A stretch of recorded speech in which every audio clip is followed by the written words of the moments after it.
कि क्रिसमस मनाने वाला ये अकीदा रखता है कि आज के दिन अल्लाह ताला का बेटा पैदा हुआ, और इससे बड़ी गाली अल्लाह के नजदीक कोई नहीं है। शराब पीने वाला, ज़िना करने वाला, चोरी करने वाला, कत्ल करने वाला उतना बड़ा पाप नहीं करता है जितना बड़ा पाप अल्लाह ताला के लिए किसी को बेटा बनाने वाला करता है। वो लोगो, तुम कितने बड़े नादान हो, तुमने अल्लाह का बेटा बनाना शुरू कर दिया।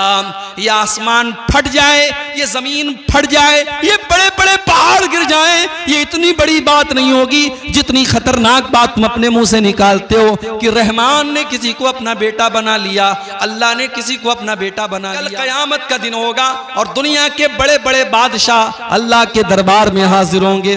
फिरौन भी आएगा, कारून भी आएगा, नमरूद भी आएगा, हिटलर भी आएगा, हिंदुस्तान के वज़राए आज़म भी आएंगे, हिंदुस्तान के बादशाह भी आएंगे, हिंदुस्तान पर हुकूमत करने वाले लोग भी आएंगे। वो लोग भी आएंगे जिनके बारे में शायर ने कहा था, कुर्सी है तुम्हारा ये जनाजा तो नहीं है, कुछ कर नहीं सकते तो उतर क्यों नहीं जाते। हमारा इस्लामी कैलेंडर मुहर्रम के महीने से शुरू होता है और हमें तो मुहर्रम के महीने में भी नया साल मनाने की इजाजत नहीं दी गई, हमें तो वहां पर भी नया साल मनाने की कोई रस्म नहीं निभाना है। ये कैलेंडर तो हमारा कैलेंडर भी नहीं है। बेगाने की शादी में अब्दुल्ला दीवाना, हम अंग्रेजी कैलेंडर का नया साल का जश्न मना रहे हैं। अस्सलामु अलैकुम व रहमतुल्लाहि व बरकातुहू। अल्हम्दुलिल्लाह नहमदुहु व नस्तईनुहु व नस्तगफिरुहु व नऊज़ु बिल्लाहि मिन शुरूरि अनफुसिना व मिन सय्यिआति अअमालिना।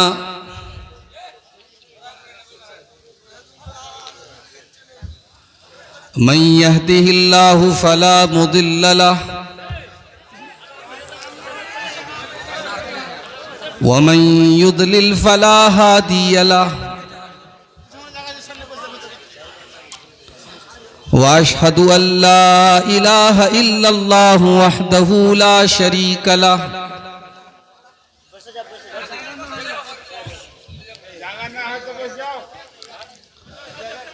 व अशहदु अन्न मुहम्मदन अब्दुहु व रसूलुहु।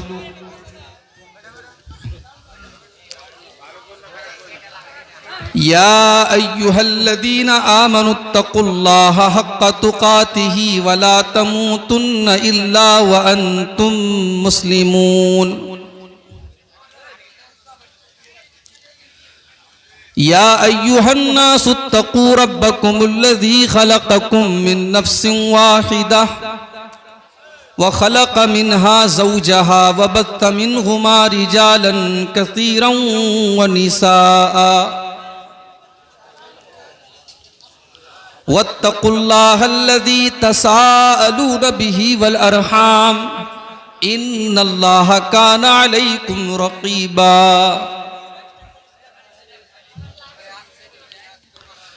या अय्युहल्लज़ीना आमनुत्तकुल्लाहा वक़ूलू क़ौलन सदीदा युस्लिह लकुम अअमालकुम व यग़फिर लकुम ज़ुनूबकुम व मन युतिइल्लाह व रसूलहु फ़क़द फ़ाज़ फ़ौज़न अज़ीमा।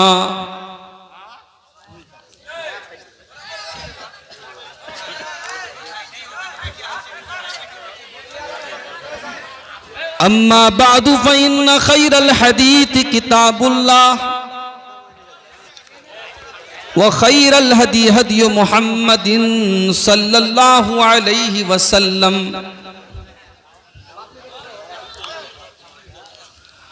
व शर्रल उमूरि मुहदसातुहा व कुल्ल मुहदसतिन बिदअह व कुल्ल बिदअतिन ज़लालह व कुल्ल ज़लालतिन फिन्नार। अऊज़ु बिल्लाहि मिनश शैतानिर रजीम। बिस्मिल्लाहिर रहमानिर रहीम। या अय्युहल्लज़ीना आमनु दुखुलू फिस्सिल्मि काफ़्फ़ा वला तत्तबिउ खुतुवातिश शैतान इन्नहु लकुम अदुव्वुम मुबीन। मोहतरम उलमाए किराम, बुजुर्गों और दोस्तों, नौजवान साथियों, पर्दा नशीन माँ और बहनों, प्यारे बच्चों,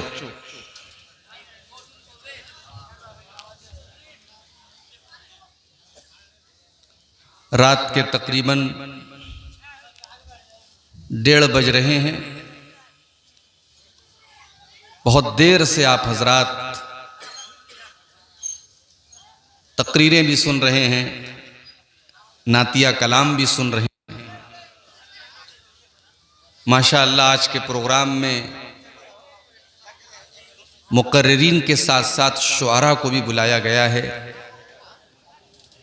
और अपने अपने खूबसूरत अंदाज में और आवाज़ में उन शुआराए किराम ने अपना नातिया कलाम भी आपके सामने पेश किया। मेरी अगर अपनी बात करें आप, मैं ये चाहता हूं कि मुझे प्रोग्राम में 12 बजे के पहले का टाइम दिया जाए, इसलिए कि बहुत सारे लोग जलसे में 12 बजे के बाद नहीं बैठते हैं, चले जाते हैं घरों को। और मैं समझता हूं कि जितनी पब्लिक थी इस जलसे में, शायद साल भर में अगर हम गिनती करेंगे तो आपके अररिया के अंदर कम से कम कई 100 जलसे होते होंगे। आपने जलसा तो करा लिया, हजारों की पब्लिक तो आपने इकट्ठा कर ली, मगर दीन का इल्म क्या है, माफ कीजिए, ये आपके पास इसकी कोई नॉलेज नहीं है। दीन के इल्म के नाम पर आप जीरो हैं। मेरे भाइयों, जलसे को जिस तरीके से आपने सुकून के साथ अब तक सुना है, अब भी इसके सुकून को बरकरार रखिए। इंशाअल्लाह मेरा वादा है कि अगर आप सुकून से सुनेंगे तो मैं बड़ी मोहब्बत से कुछ बातें आपके सामने, बड़ी अहम बातें रखूंगा जो आपके दीन और दुनिया में इंशाअल्लाह काम आएंगी। कोई फजूल बात, कोई इधर उधर की बात आपके सामने नहीं होगी। जो बात होगी कुरान और हदीस की रोशनी में होगी और सही वाक़यात की रोशनी में होगी इंशाअल्लाह। ये अहले हदीस का स्टेज है। इस स्टेज की एक हुर्मत होती है, एक वक़ार होता है, एक सम्मान होता है। उस सम्मान को हमेशा कायम रखना चाहिए। हमारे शायर हजरात भी आए हैं, मैं उनसे भी कहना चाहूँगा बड़े अदब के साथ, बड़ी मोहब्बत के साथ, कि आप जब अहले हदीस के स्टेज पर कोई नात भी पढ़ें तो नात भी आपकी बिल्कुल सही होनी चाहिए। इसलिए कि अल्लाह के रसूल की मोहब्बत के नाम पर हम कुछ भी पढ़ दें, इसकी इजाज़त नहीं है। बल्कि मैं खुद शायरी करता हूँ, मैंने नाते भी लिखी हैं, गज़ल भी लिखी हैं। मेरा अपना ये मानना है कि शायरी में सबसे मुश्किल जो सिन्फ है वो नात है। इसलिए कि एक तरफ आपको अल्लाह के प्यारे नबी की तारीफ भी करना है और दूसरी तरफ आपको उस सीमा को और उस हद को भी, उसका भी ख्याल करना है कि कहीं हम उस सीमा को क्रॉस न कर जाएं और अल्लाह के रसूल सल्लल्लाहु अलैहि वसल्लम की तारीफ में हम कोई ऐसी बात ना बोल दें जो आपको अल्लाह के मकाम तक लेके जाती हो। तो नात पढ़ते वक्त हमारे शायरों को भी बहुत ख्याल रखना चाहिए। और जलसे के ऊपर, स्टेज के ऊपर जो उलमा बैठे हों वो भी नोट करें, अगर कोई बात किसी शायर के ज़ुबान से ऐसी निकली है जो हमारे अकीदे से टकराती है, जो हमारे मनहज से टकराती है, तो उसकी वजाहत भी फ़ौरन मौके पर करना ये बहुत ज़रूरी है। ये अहले हदीस के स्टेज की खासियत है। बहरहाल, मैंने आपके सामने कुरान मजीद के दूसरे पारे की एक आयत पढ़ी है। इस आयत में अल्लाह ताला ने हमारी एक बहुत बड़ी गलतफहमी को दूर किया है। गलतफहमी क्या है? गलतफहमी यह है कि हमने दीन का मतलब बहुत महदूद समझा है। हमने दीन को बहुत सीमित कर दिया है, लिमिटेड कर दिया है। जब हमसे कोई कहता है कि दीन क्या है, तो हम कहते हैं कि दीन का मतलब है कि आदमी नमाज पढ़े, रोजा रखे, ज़कात दे, हज करे, यही दीन है। एक आदमी के चेहरे पर दाढ़ी है, टोपी लगाए है, वो माथे पर सजदे का निशान है, 5 टाइम की नमाज का पाबंद है। हमसे कोई पूछे कि साहब ये इंसान कैसा है, हमारे मुंह से फौरन निकलता है कि ये पक्का मुसलमान है, ये दीनदार है कि नहीं? ऐसा है ना? अल्लाह ताला ने हमारी इस गलतफहमी को दूर किया है। अल्लाह ने इस आयत में बताया है कि दीनदारी का मतलब क्या होता है। तो आइए पहले इस आयत को समझते हैं, फिर बात को आगे बढ़ाते हैं। यह सूरह बकरा की आयत है, कुरान के दूसरे पारे की आयत है। और अगर मेरी याददाश्त धोखा नहीं खा रही है तो यह सूरह बकरा की आयत नंबर 208 है, 208 नंबर की आयत है।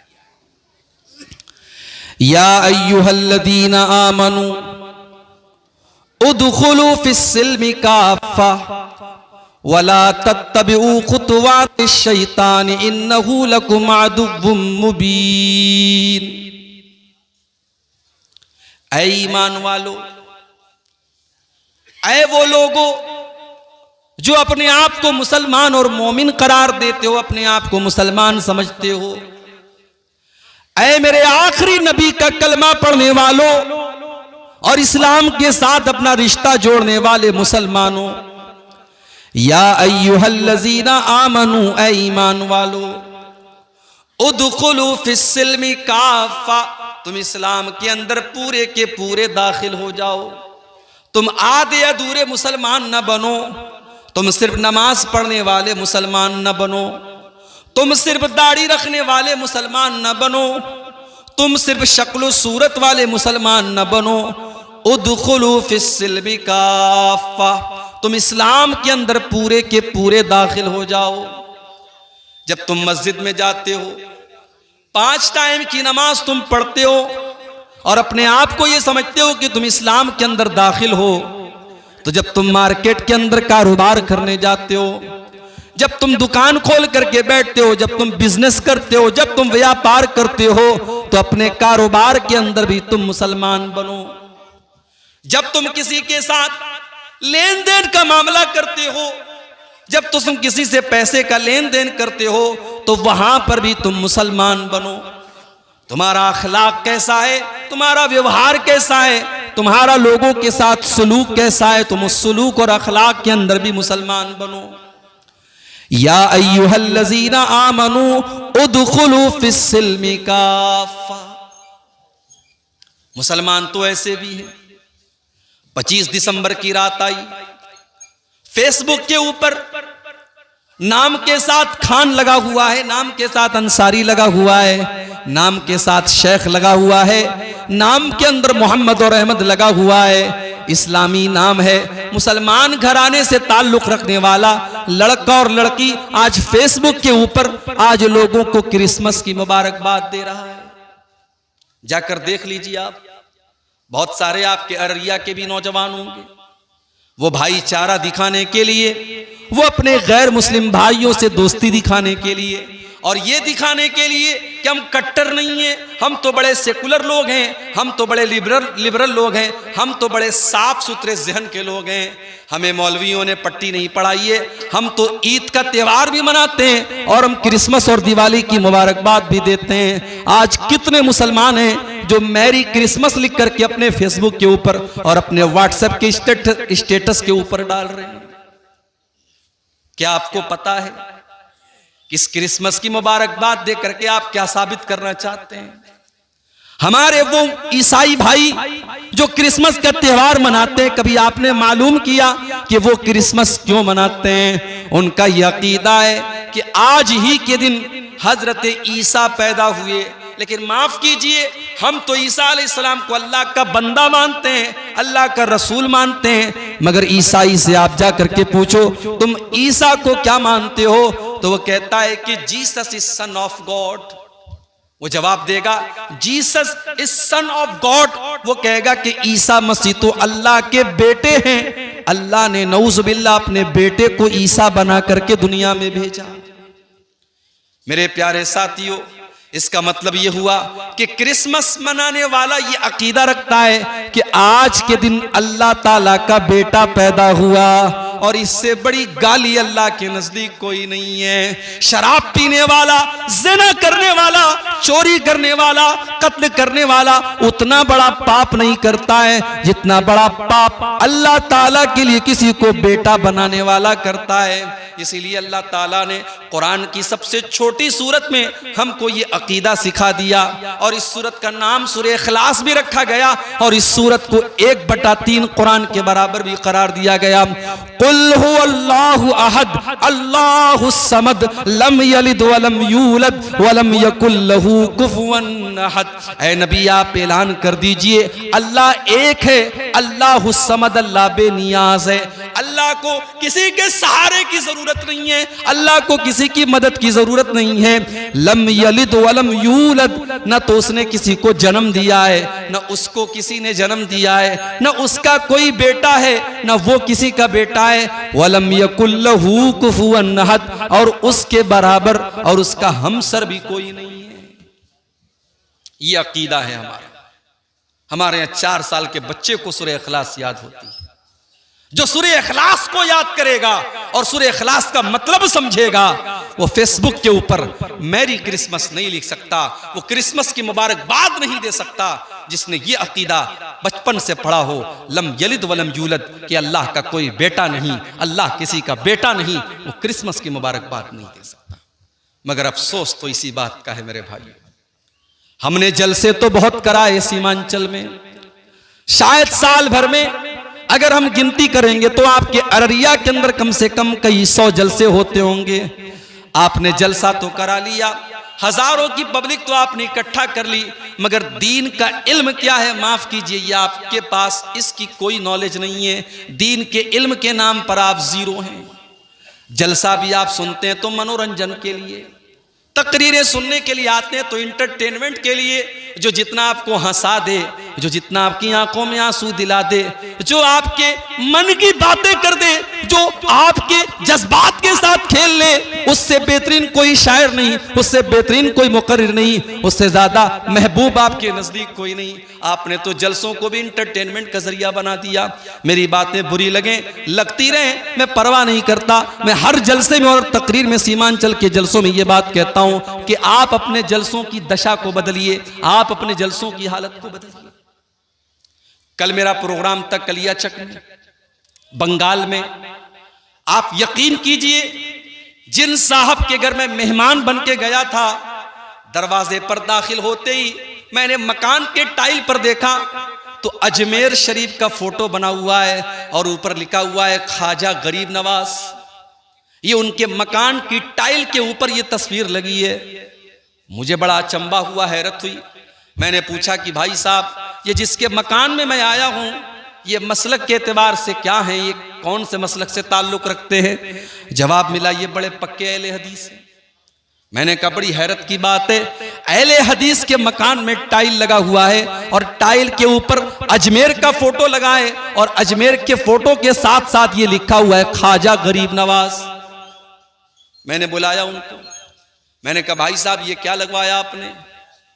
कहा जब मैं मकान बनवा रहा था, मैं टाइल की दुकान पर गया, बहुत सारे टाइल उसने मुझे दिखाए, ये मुझको अच्छा लगा। मुझे लगा कि इसके अंदर कुछ अच्छी बातें लिखी हैं, इसके अंदर अच्छी सी तस्वीर बनी है। मैंने ये सोच करके इसको टाइल लगा लिया।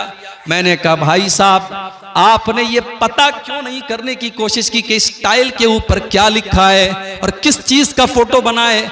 आपका ये टाइल ये बता रहा है कि आप इस शिरकिया अकीदे का सपोर्ट कर रहे हैं। इसमें हजरत ख्वाजा मोइनुद्दीन चिश्ती अजमेरी, जो बहुत बड़े अल्लाह के वली और नेक बंदे थे, उनको गरीब नवाज का दर्जा दिया गया है।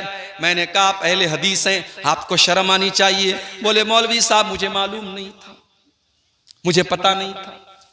मैंने कहा मैं उम्मीद करता हूं कि अगली बार जब मैं आऊंगा तो आपके मकान का ये टाइल निकल करके दूसरा इसकी जगह लगा होगा। ये हालत है आज बंगाल के और सीमांचल के इलाकों की मेरे प्यारे साथियों, जहां हर साल हजारों की तादाद में जलसे होते हैं। अगर ये जलसे हो रहे हैं और आपके दीनी शऊर के अंदर कोई इजाफा नहीं हो रहा है, आपके दीन की नॉलेज में कोई इजाफा नहीं हो रहा है, आपको तौहीद का मतलब नहीं पता, आपको नमाज का तरीका नहीं पता, आपको अपनी आखिरत के बारे में कोई एहसास नहीं है, तो मेरे भाइयों फिर इन जलसों का बंद हो जाना बेहतर है, इन प्रोग्रामों का बंद हो जाना बेहतर है। या अय्युहल्लज़ीना आमनू उदखुलू फिस्सिल्मि काफ़ा, ऐ ईमान वालो तुम इस्लाम के अंदर पूरे के पूरे दाखिल हो जाओ, तुम पूरे के पूरे मुसलमान बनो, तुम आधे अधूरे मुसलमान न बनो, तुम इनकम्प्लीट मुसलमान न बनो, तुम कंप्लीट मुसलमान बनो। क्रिसमस की मुबारकबाद दे रहा है। जानते हो अल्लाह ताला को ये बात इतनी ज्यादा नापसंद है, इतनी ज्यादा नापसंद है कि अल्लाह ने सूरह मरियम के अंदर फरमाया वक़ालु इत्तख़ज़र रहमानु वलदा लक़द जीतुम शैअन इद्दा तकादुस समावातु यतफ़त्तरन मिन्हु व तनशक़्क़ुल अर्ज़ु व तख़िर्रुल जिबालु हद्दा अन दअू लिर्रहमानि वलदा। ओ लोगो तुम कितने बड़े नादान हो, तुमने अल्लाह का बेटा बनाना शुरू कर दिया। ये आसमान फट जाए, ये जमीन फट जाए, ये बड़े बड़े पहाड़ गिर जाए, ये इतनी बड़ी बात नहीं होगी जितनी खतरनाक बात तुम अपने मुंह से निकालते हो कि रहमान ने किसी को अपना बेटा बना लिया, अल्लाह ने किसी को अपना बेटा बना लिया। वमा यंबगी लिर्रहमानि अन यत्तखिज़ वलदा, अल्लाह ताला किसी को अपना बेटा नहीं बना सकता, अल्लाह का कोई बेटा नहीं हो सकता। इन कुल्लु मन फिस समावाति वल अर्दी इल्ला आतिर रहमानी अबदा। कल कयामत का दिन होगा, कल कयामत का दिन होगा और दुनिया के बड़े बड़े बादशाह अल्लाह के दरबार में हाजिर होंगे। फिरौन भी आएगा, कारून भी आएगा, नमरूद भी आएगा, हिटलर भी आएगा, हिंदुस्तान के वज़राए आज़म भी आएंगे, हिंदुस्तान के बादशाह भी आएंगे, हिंदुस्तान पर हुकूमत करने वाले लोग भी आएंगे, वो लोग भी आएंगे जिनके बारे में शायर ने कहा था कुर्सी है तुम्हारा ये जनाजा तो नहीं है, कुछ कर नहीं सकते तो उतर क्यों नहीं जाते। वो बेशर्म और बेगैरत लोग भी आएंगे जो कुर्सी और इख्तिदार से चिपक करके रहना जानते हैं। वो लोग भी आएंगे जिनको ये लगता था कि उनका इख्तिदार कभी खत्म नहीं हो सकता, उनका पावर कभी खत्म नहीं हो सकता। अल्लाह फरमाता है इन कुल्लु मन फिस समावाति वल अर्दी इल्ला आतिर रहमानी अबदा। जमीन व आसमान में जितने लोग हैं सब के सब अल्लाह की बारगाह में आएंगे और अल्लाह के बंदे बन करके आएंगे। नमरूद भी अल्लाह का बंदा बन करके आएगा, कारून भी अल्लाह का बंदा बन करके आएगा, फिरौन भी अल्लाह का बंदा बन करके आएगा, अबू जहल और अबू लहब भी अल्लाह का बंदा बन करके आएगा। लोगों पर अत्याचार करने वाले और जुल्म करने वाले हाकिम और बादशाह और मिनिस्टर भी अल्लाह की बारगाह में अल्लाह के बंदे बन करके आएंगे। जब सब अल्लाह के बंदे हैं तो अल्लाह का बेटा किसी को करार देना ये दुनिया का बहुत बड़ा पाप है और क्रिसमस मनाने वाला यही काम कर रहा है। क्रिसमस मना रहा है हमारा मुसलमान।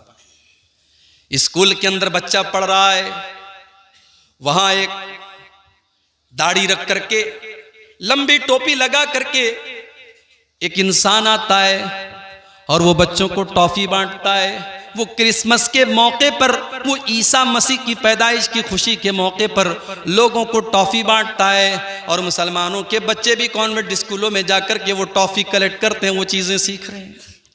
यही नहीं, स्कूलों के अंदर फंक्शन होता है, ड्रामा होता है और वहां पर मुसलमान बच्चे भी ये क्रिसमस का पूरा ड्रामा मना रहे हैं। मेरे प्यारे साथियों, मैं फिर से आपको कुरान के दूसरे पारे की वो आयत याद दिला रहा हूं, या अय्युहल्लज़ीना आमनू उदखुलू फिस्सिल्मि काफ़ा। ऐ ईमान वालो तुम इस्लाम के अंदर पूरे के पूरे दाखिल हो जाओ।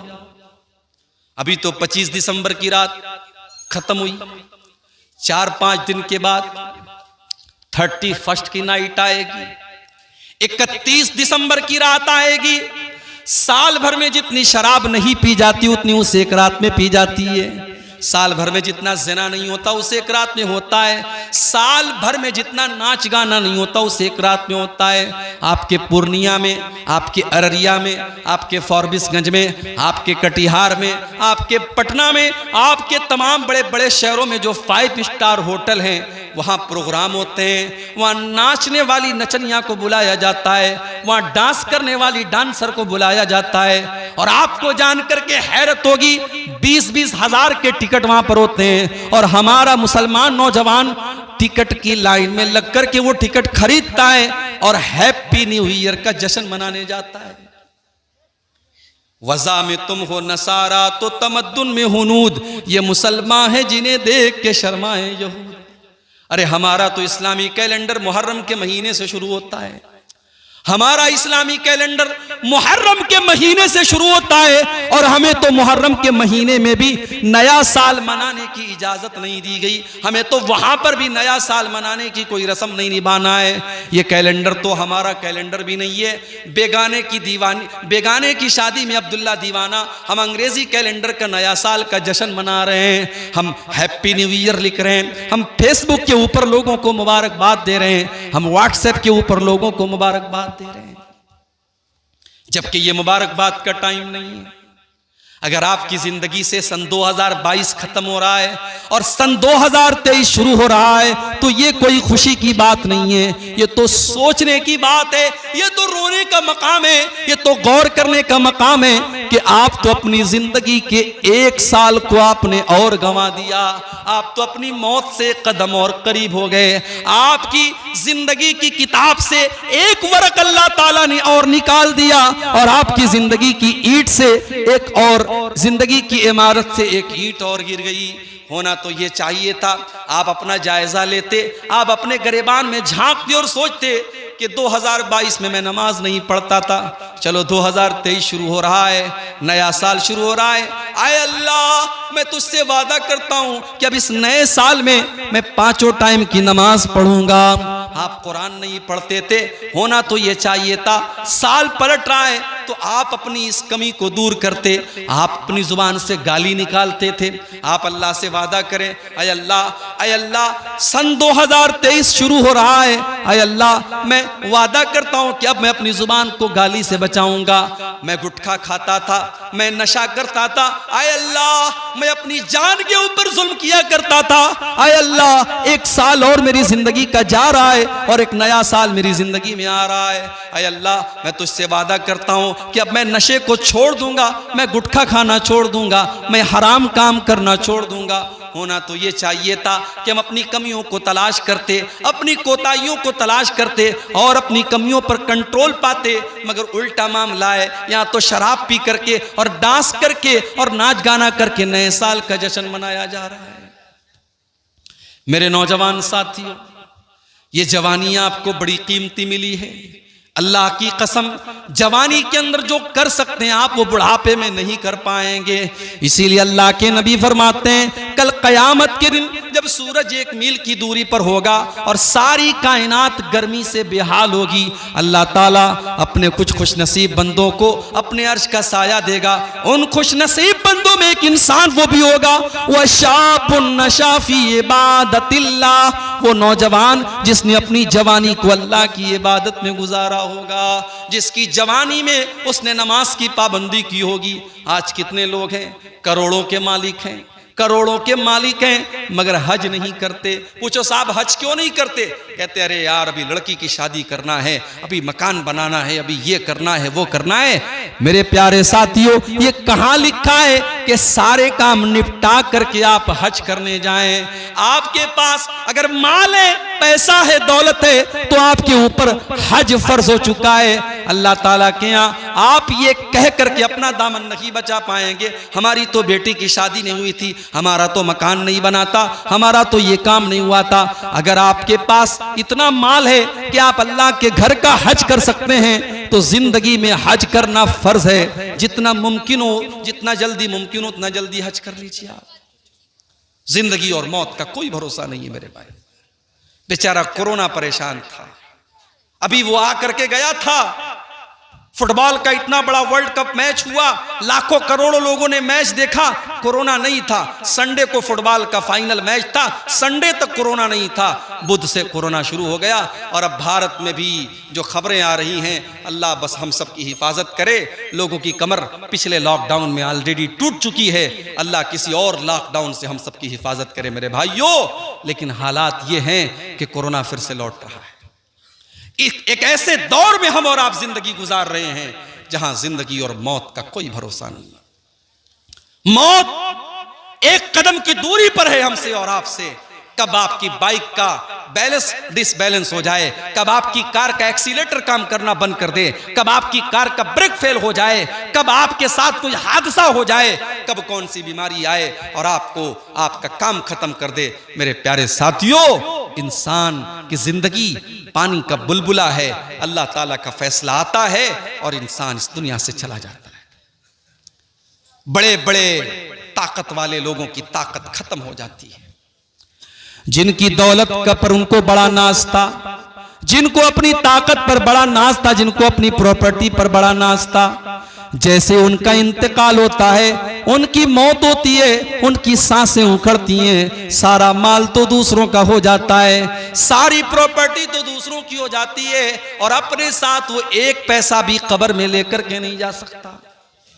ब्रांडेड करने वाले और ब्रांडेड कपड़ा पहनने वाले भी मरने के बाद उनका कपड़ा उनके कमरे में पड़ा है और कोई उनके कपड़े को पहनने वाला नहीं है। अपनी 4 व्हीलर गाड़ी में, अपनी फॉर्च्यूनर गाड़ी में सारे गांव में अपनी धाक जमा करके चलने वाला जब इंतकाल हो जाता है, जब मौत हो जाती है, तो 4 लोगों के जनाजे, 4 लोगों के कंधे पर उसका जनाजा जाता है। इतना बेबस हो जाता है, इतना कमजोर हो जाता है कि 4 लोगों के सहारे वो कब्रिस्तान जाता है। वो अपने पैरों से चलकर के कब्रिस्तान भी नहीं जा सकता।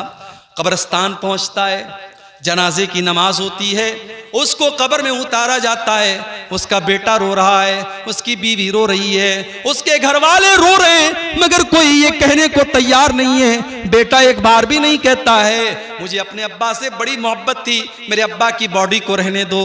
बीवी एक बार भी नहीं कहती मुझे अपने शौहर से बहुत प्यार है, मेरे शौहर की डेड बॉडी को रहने दो। 24 घंटे से ज्यादा कोई उसकी डेड बॉडी को रखने के लिए तैयार नहीं है। कोई रखता है क्या? 24 घंटे से ज्यादा कोई डेड बॉडी को रखने के लिए तैयार नहीं है मेरे भाई। इतना बेवैल्यू है, इतना वैल्यूलेस है इंसान। उसकी औकात तब पता चलती है जब उसको मौत आती है। जिंदगी में जो नहाने जाता था जाड़े के मौसम में, तो गीजर ऑन करके नहाता था, गरम गरम पानी से नहाता था, अपने पसंदीदा शैम्पू से अपने बालों को धोता था, अपने पसंदीदा साबुन को अपने बदन पे लगाया करता था, अपने चेहरे पर एक खास कंपनी का फेस वॉश लगाया करता था। आज इतना बेबस और कमजोर हो चुका है, आज मर चुका है और आज वो ये भी नहीं कह सकता कि है मुझे नहलाने वाले, मैं तो गर्म पानी से नहाया करता था, तो मुझे ठंडे पानी से क्यों नहला रहा है? मैं तो डब साबुन से नहाया करता था, तू तो साबुन भी नहीं इस्तेमाल कर रहा है। मैं तो फला कंपनी का शैम्पू लगाया करता था, तू मुझे वो शैम्पू क्यों नहीं लगा रहा है? आज इतना बेबस है, इतना कमजोर है, आज दूसरे लोग उसको नहला रहे हैं, उसके बदन से कपड़े उतार रहे हैं, उसको नंगा करके उसको नहला रहे हैं। इतना बेबस है, इतना कमजोर है।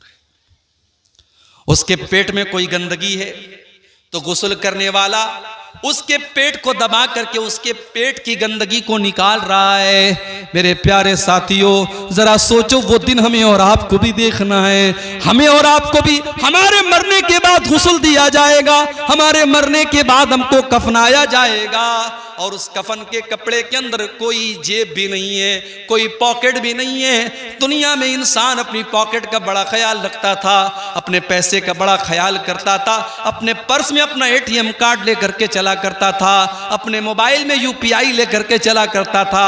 आज कब्र में जा रहा है, कोई ATM कार्ड उसके काम आने वाला नहीं है, कोई UPI और फोन पे उसके काम आने वाला नहीं है। आज खाली हाथ वो दुनिया से जा रहा है।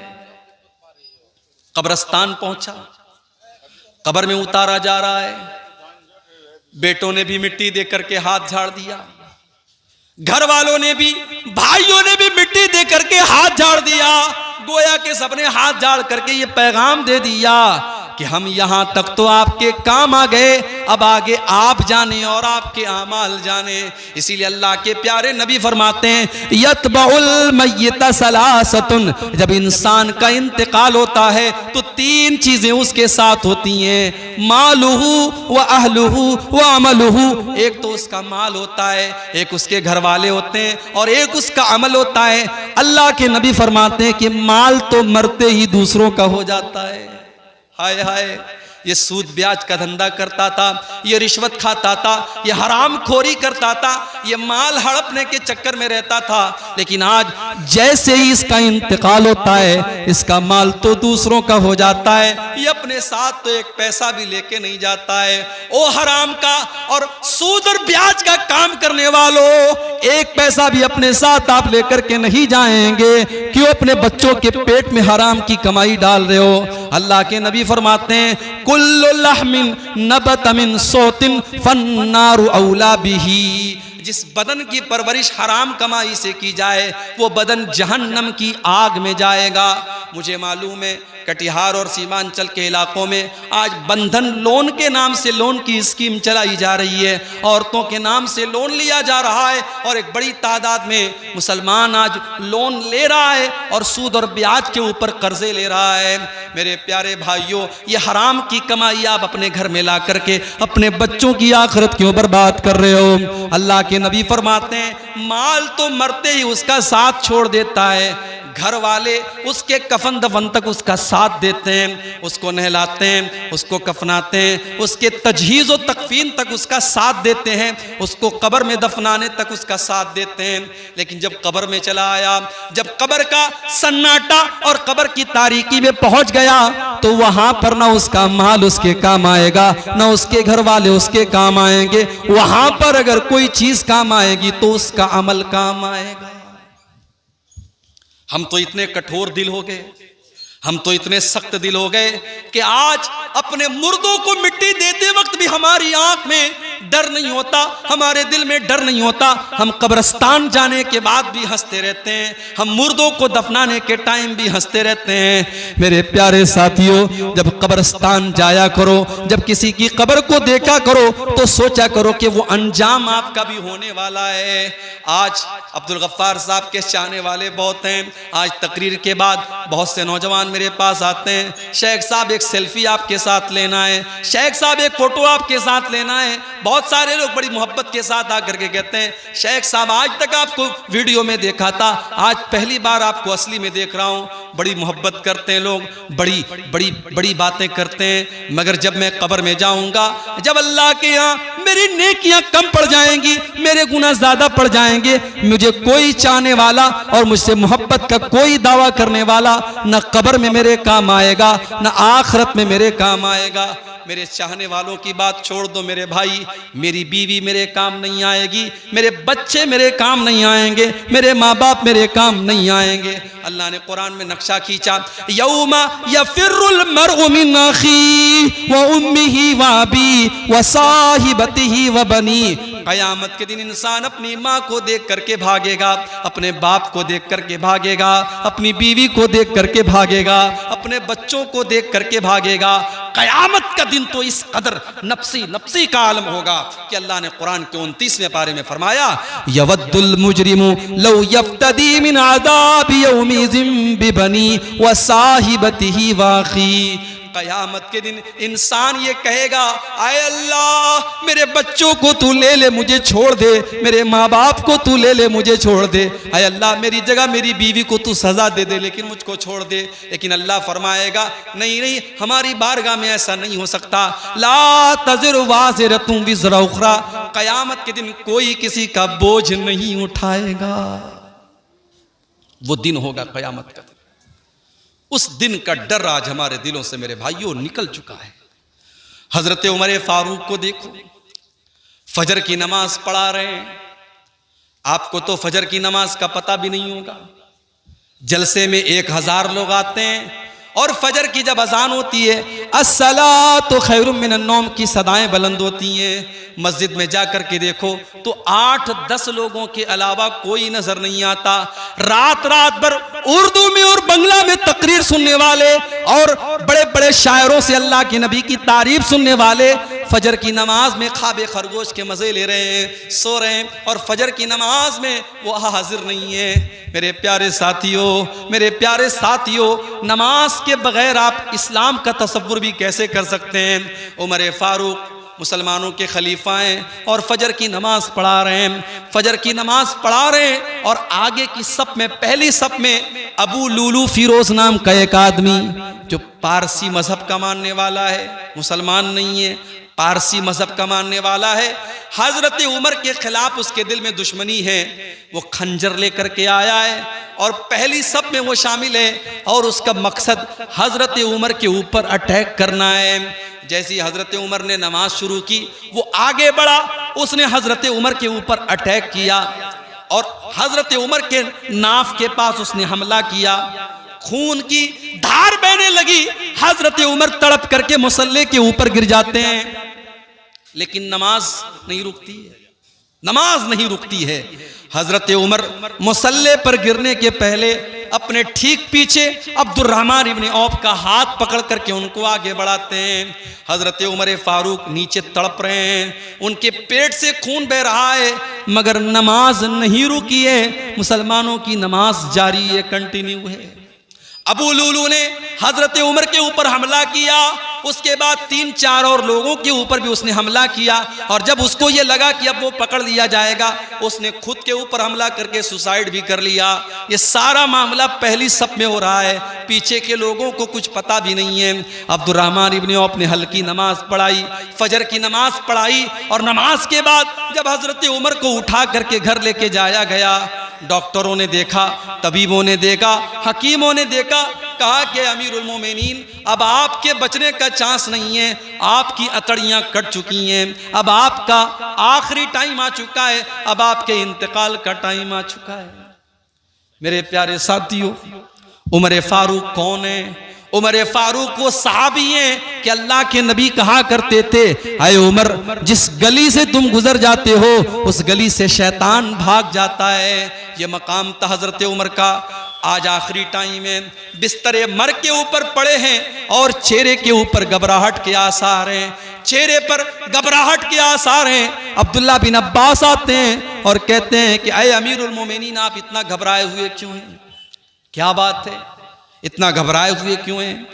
अय अमीरुल मोमिनीन, आप तो अल्लाह के नबी के ऊपर ईमान लाए, आपने इस्लाम कबूल किया, और जब अल्लाह के नबी के ऊपर आप इस्लाम लाए तो आपने इस्लाम के लिए बहुत कारनामे अंजाम दिए, और जब अल्लाह के नबी दुनिया से गए तो आपसे राजी थे, आपसे खुश थे, और जब हजरत अबू बकर सिद्दीक का दौर आया आपने उनका भी साथ दिया, और जब वो इस दुनिया से गए तो आपसे खुश थे, आपसे राजी थे।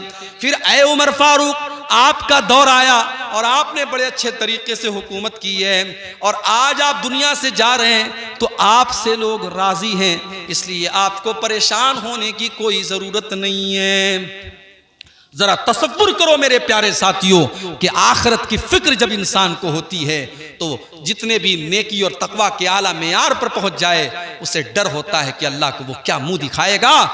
हजरत उमर फारूक रजी अल्लाह तआला अन्हु जवाब देते हैं, अय अब्दुल्ला बिन अब्बास, अगर मैंने अपने नबी का साथ दिया, अगर मैं अपने नबी के ऊपर ईमान लाया, अगर मैंने अबू बकर का साथ दिया, फज़ालिका मिन मन्निल्लाहि अलैया, तो ये तो अल्लाह का मेरे ऊपर एहसान था, ये तो अल्लाह का मेरे ऊपर करम था, इसमें मेरा कोई रोल नहीं था, मेरा कोई किरदार नहीं था। अय अब्दुल्ला, मुझे डर है तो इसी बात का डर है, जब मेरा दौर हुकूमत आया, पता नहीं मेरे कौन से फैसले ऐसे रहे होंगे जो अल्लाह को पसंद आए होंगे, और कौन से ऐसे फैसले रहे होंगे जो अल्लाह को ना पसंद रहे होंगे।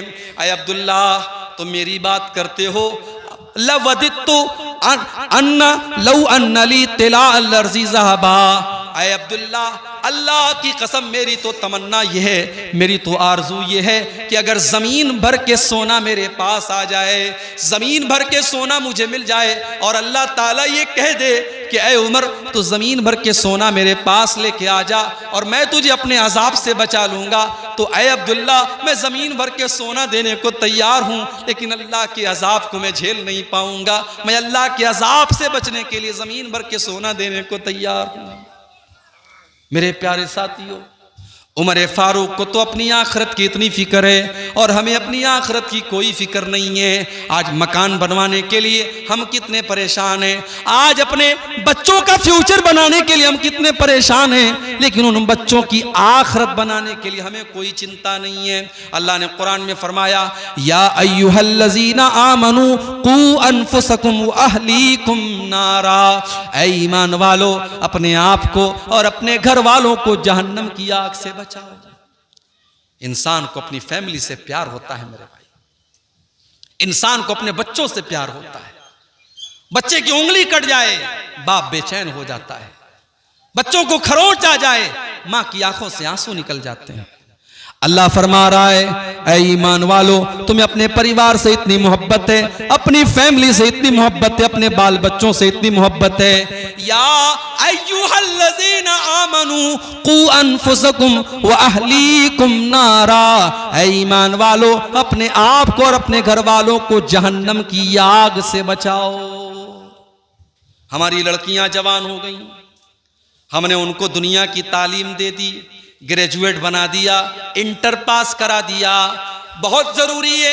मैं दुनिया की तालीम का भी कायल हूँ। आपके सीमांचल के इलाके में मुसलमान आज दुनिया की तालीम में भी पीछे हैं। आप दुनिया की तालीम अपने बच्चों को दिलाओ। एजुकेशन बहुत ज़रूरी है, तालीम बहुत ज़रूरी है, शिक्षा बहुत ज़रूरी है। आप अपने बच्चों को दुनिया की तालीम दिलाओ। मगर एक मशवरा मैं दे के जाता हूँ, आपको अच्छा लगे तो अमल कर लेना, अच्छा ना लगे तो कोई बात नहीं है। मैंने मुंबई के अंदर भी देखा, मैंने कलकत्ता के अंदर भी देखा, मैंने बेंगलोर के अंदर भी देखा कि बड़े बड़े करोड़पति बाप के बच्चे जो स्कूल में पढ़ रहे हैं। जाहिर है स्कूलों का अपना एक सिलेबस होता है। स्कूल में बच्चा अंग्रेजी पढ़ रहा है, हिंदी पढ़ रहा है, मराठी पढ़ रहा है, साइंस पढ़ रहा है, मैथ पढ़ रहा है, सब कुछ पढ़ रहा है, मगर वहां बच्चे को कुरान पढ़ाने वाला कोई नहीं है। स्कूल में बच्चे को अल्लाह के बारे में बताने वाला कोई नहीं है, रसूल के बारे में बताने वाला कोई नहीं है। मैंने बंबई के अंदर देखा, मैंने बेंगलोर के अंदर देखा, मैंने मद्रास के अंदर देखा कि मस्जिदों के अंदर छोटे छोटे मकतब चल रहे हैं। मौलवी साहब जो मस्जिद में इमामत कराते हैं, उनको इमामत की तनख्वाह अगर 10,000 रुपये दी जाती है, आपके सीमांचल में मैं जानता हूँ मस्जिदों के इमामों की तनख्वाहें बहुत मामूली होती हैं, लेकिन बड़े बड़े शहरों में जहाँ 10-15 हज़ार उनको इमाम की तनख्वाह दी जाती है, वहाँ इमाम को इमामत के साथ साथ ये ड्यूटी भी दी जाती है कि आपको बच्चों को मकतब में कुरान पढ़ाना है, नबी की बातें बताना है। बाकायदा स्कूलों के बच्चे 1 घंटे के लिए 2 घंटे के लिए मस्जिद में आकर के मौलवी साहब से दीन की बेसिक बातें सीख लेते हैं। अब वो बच्चा स्कूल में पढ़ करके जब डॉक्टर बनता है, जब इंजीनियर बनता है, जब वकील बनता है, तो उसके दिमाग के अंदर उसने बचपन में मौलवी साहब से जो दीन की बुनियादी बातें सीखी थी, उसने अल्लाह के बारे में जाना था, उसने रसूल के बारे में जाना था, उसने आखिरत के बारे में जाना था, उसने नमाज का तरीका सीखा था, उसने नमाज की दुआएं सीखी थी। उस बच्चे के दिमाग में वो सारी बातें हमेशा हमेशा के लिए फिट हो जाती हैं। और जब वो बच्चा जिंदगी के किसी भी मैदान में जाता है तो वो अपने इस्लाम को, अपने ईमान को, अपने कुरान को, अपनी नमाज को नहीं भूलता है। मेरे प्यारे साथियों, आज मुसलमान लड़कियां अगर गैरों के साथ फरार हो रही हैं और बाकायदा एक साजिश के तहत उनको इस्लाम से निकाल करके उनको मुर्तद बनाया जा रहा है और उनके साथ साजिश रच करके उनकी इज्जत का सौदा किया जा रहा है, तो उसके बहुत बड़े जिम्मेदार हम और आप हैं। हमने अपनी बच्चियों को दीन की तालीम नहीं दी, हमने अपने बच्चों को दीन की तालीम नहीं दी। सीमांचल में गांव-गांव में मदरसे हैं, मगर मदरसे में सारे लोग तो अपने बच्चों को नहीं पढ़ाते, सारे लोग तो अपने बच्चों को मदरसे में पढ़ाने को तैयार नहीं है। हमारा बच्चा मदरसे में नहीं पढ़ेगा, मदरसे का खाना हमारा बच्चा नहीं खाएगा।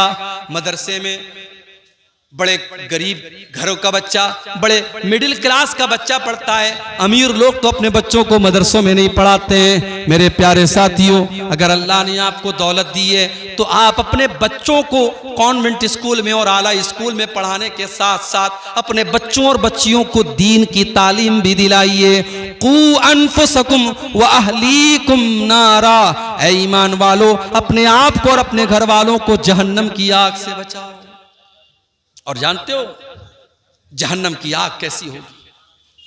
फरमाया कि जहन्नम की आग पेट्रोल से नहीं जलेगी, जहन्नम की आग डीजल से नहीं जलेगी, जहन्नम की आग कोयले से नहीं जलेगी। वक़ूदुहन नास वल हिजारा, जहन्नम की आग तो इंसानों से जलेगी और पत्थरों से जलेगी।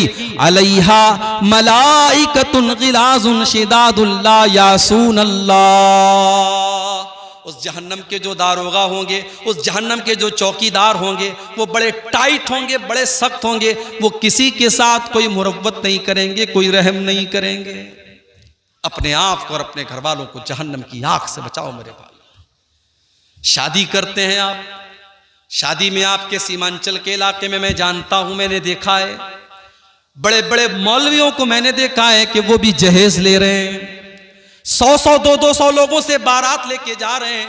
लेकिन अल्लाह का फजलो करम है कि ऐसे नौजवान भी हमने देखे हैं। अभी आज ही एक नौजवान से मुलाकात हुई, उसने कहा मौलवी साहब मैंने 1 पैसे का जहेज नहीं लिया, हम लोग टोटल 9 लोग गए थे, हम लड़की को विदा करके लेके चले आए, बड़ी खुशी हुई, मैंने मुबारकबाद दी। आज ऐसी शादियां भी होती हैं, और जब ऐसी शादियां होती हैं तो मियाँ बीवी के रिश्ते में मोहब्बत पैदा होती है। जब ऐसी बीवी आपके घर में आएगी जिसमें आपने जहेज की कोई डिमांड नहीं की होगी और बारात का कोई चक्कर नहीं होगा, और आपने रस्म और रिवाज से अपने आप को पाक किया होगा, वो निकाह के जरिए जब आप अपनी बीवी को घर में लाएंगे, उस रिश्ते में अल्लाह ताला बरकत पैदा करेगा। जो औलाद पैदा होगी वो औलाद भी नेक पैदा होगी। आज औलाद क्यों खराब पैदा हो रही है? जब माएँ खराब हैं, जब बाप खराब है तो बच्चे तो खराब होंगे ना। हजरत फातिमा को देखो, एक तरफ चक्की चला रही हैं, गोद में हसन और हुसैन को लिए हैं, हसन और हुसैन को दूध भी पिला रही हैं और चक्की भी चला रही हैं और जुबान पर तस्बीह के कलिमात भी हैं। मेरे प्यारे भाइयों, जो औरत अपने घर का काम भी कर रही है, अपने बच्चे को दूध भी पिला रही है और उसकी जुबान पर अल्लाह की तस्बीह के कलिमात हैं, जब वो बच्चा, उसकी गोद में पलने वाला बच्चा जब बड़ा होगा तो उस बच्चे के बुनियाद में, उस बच्चे के अंदर जो खून दौड़ रहा होगा उस नेक माँ का दौड़ रहा होगा। आज ऐसी माएँ कहाँ हमारे समाज में मिलती हैं? हमने तो जब रिश्ता देखना होता है, हम जब रिश्ता देखते हैं तो हम ये देखते हैं कि लड़की कितनी स्मार्ट है, कितनी खूबसूरत है, कितनी देखने में हैंडसम है, कितनी खूबसूरत है। हम तो खूबसूरती को मेयार बनाते हैं। अल्लाह के प्यारे नबी ने फरमाया, तुन कहुल मरातु लिअरबईन, जब लड़कियों की शादी करो तो 4 चीजें देखी जाती हैं, 4 चीजें लड़की के अंदर देखी जाती हैं। ले मालिहा वले हसबिहा वले जमालिहा वले दीनिहा। कुछ लोग तो माल देखते हैं कि कितना जहेज लेकर के आएगी, कुछ लोग उसका खानदान देखते हैं कि हमारी बरादरी की है कि नहीं, हमारे समाज की है कि नहीं, हमारे समाज के बाहर की तो नहीं है, और कुछ लोग उसकी खूबसूरती देखते हैं कि कितनी खूबसूरत है। लड़का चाहे साउथ अफ्रीका का लग रहा हो लेकिन लड़की उनको बिल्कुल हूर जैसी चाहिए। कुछ लोगों को खूबसूरती पर वो मर मिटते हैं, वाले दीन यहाँ, और कुछ लोग दीनदारी देखते हैं। अल्लाह के नबी ने फरमाया, फज़फर बिज़ाति दीन, तुम दीनदार औरत को तरजीह दो और दीनदार औरत को घर में लेके आओ। अच्छा, एक अजीब बात बताऊं, आपके यहाँ हल्दी की रस्म होती है कि नहीं? कोई बताए भाई, मुझे नहीं मालूम। होती है ना? माशाअल्लाह। हल्दी की रस्म में क्या होता है? हल्दी लगाई जाती है। अब तो बाकायदा बड़े बड़े फंक्शन होते हैं शादी के 1-2 दिन पहले हल्दी के नाम से। उसमें बहुत सारे घर की औरतें जो होती हैं वो हल्दी के रंग का कपड़ा पहनती हैं, पीले रंग का कपड़ा पहनती हैं, और खाना पीना होता है, पूरा फंक्शन होता है, उसको कहते हैं हल्दी की रस्म। और ये रस्म कौन मना रहा है? मुसलमान मना रहा है। और मुसलमान में भी कौन सा मुसलमान? जिसका ये दावा है कि वो कुरान और हदीस पे चलता है, जो सीने पर हाथ बांधता है, जो बराबर रफ़ायदैन करता है, जो आमीन जोर से बोलता है और जो कहता है कि साहब हम पक्के अहले हदीस हैं, उसके घर में भी हल्दी की रस्म हो रही है। जाओ गूगल के पर टाइप करो, हिंदी में टाइप करो, हिंदी तो आती है ना आप लोगों को, हिंदी में टाइप करो हल्दी की परंपरा कहां से शुरू हुई, बस इतना टाइप कर दो गूगल के अंदर जाके।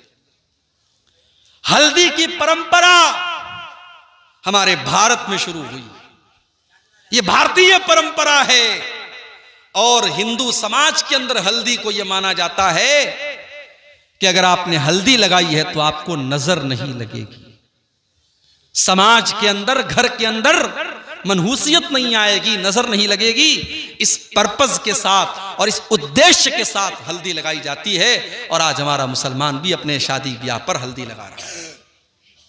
क्या आपने अल्लाह के नबी की वो हदीस नहीं पढ़ी, मन तशब्बह बिकौमिन फहुवा मिनहुम, जो किसी कौम की नकल करेगा वो उन्हीं में से होगा, उन्हीं में से होगा। और आगे बढ़िए, शादी के मौके पर लड़का जब अपनी ससुराल जाता है तो उसकी जवान जवान सालियां उसका रास्ता रोक लेती हैं, जवान जवान सालियां उसके जूते चुरा लेती हैं और जब तक वो जूता की चुराई न दे दे, वो दरवाजे की छिकाई न दे दे, तब तक वो अपनी बीवी को रुखसत करके लेके नहीं जा सकता। मेरे प्यारे साथियों, ये सारे काम होते हैं और शादी के कार्ड पे लिखा जाता है निकाहे मसनून। हो लोगो, इस निकाह के अंदर हमने कुछ भी मसनून नहीं रखा, इस निकाह के अंदर कोई भी काम हमने सुन्नत के मुताबिक नहीं रखा, बस एक काम सुन्नत के मुताबिक हो रहा है, मौलवी साहब आते हैं निकाह पढ़ाते हैं, बस यही काम सुन्नत के मुताबिक हो रहा है, बाकी सर से पैर तक निकाह के अंदर हराम काम हो रहे हैं। कितने लोगों की शादी में वीडियो रिकॉर्डिंग होती है, बाकायदा वीडियो कैमरा वाला आता है और औरतों के अंदर घुस घुस करके दुल्हन का और उसके कमरे का वीडियो बनाता है और बाद में बड़े शौक से वो वीडियो भी देखा जाता है। मेरे प्यारे साथियों, या अय्युहल्लज़ीना आमनू उदखुलू फिस्सिल्मि काफ़ा, ऐ ईमान वालो तुम इस्लाम के अंदर पूरे के पूरे दाखिल हो जाओ। अगर आप पूरे के पूरे मुसलमान हैं तो आप शादी ब्याह में भी मुसलमान बनिए, सिर्फ नमाज में मुसलमान बनने से काम नहीं चलेगा, शादी ब्याह में भी आपको मुसलमान बनना पड़ेगा। और ये जहेज, इस जहेज ने तो आज जीना हराम कर दिया है समाज का।